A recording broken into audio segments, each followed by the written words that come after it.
All right, let's get into in-ear monitors. The first thing you need to buy a standalone unit like this guy here. This is a Shure PSM300. It has the ability to have two inputs. If you're wanting to just do like a standalone unit to go do sitting gigs or what have you, you can get something like this gator bag here. How it works is you just toss this guy right inside, it slides in, and then the back side has a zipper and you just plug right into the back, and then that way when you're all done you just zip it up, close her up, good to go. The other way is if you want to run off your own mixer, obviously you can try an XR18 or an X32.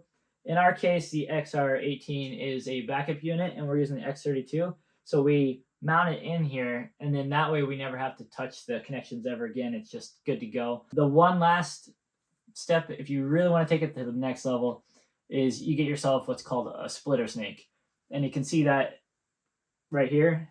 And what it has is you have inputs on the bottom where you plug all your instruments and your mics into the front of it, and then it takes that and splits it into two separate lines.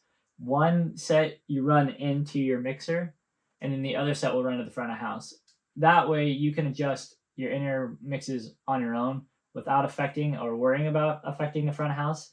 And the front of house can do any sort of EQ adjustments that they want to your mix and not worry about messing up your in-ears. To connect the PSM300 into your mixer is fairly straightforward.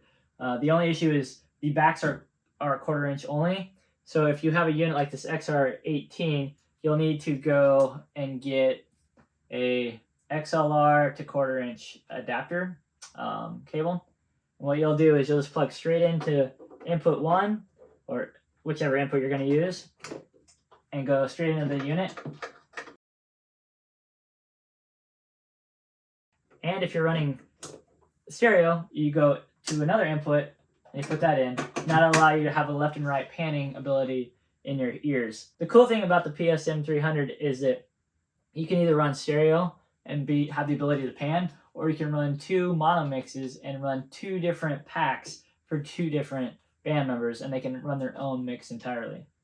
To plug into the back of the X32, you can use either the adapter that we use for the XR18, or you can just go to 1/4 inch to 1/4 inch. It has both inputs, which is fantastic. Now, I know that was a very high-level look at in-ear monitoring systems. I can go into details with the PSM300, the XR18, and the X32 in the future. If you like, comment below. I can definitely take a look at that. But the overall is that in-ear monitoring systems will save your ears. If you end up buying your own rack, it's nice because you have control of your entire mix. You don't have to rely on a sound guy. So whatever venue you're at, your sound is always going to be very similar to what you're used to.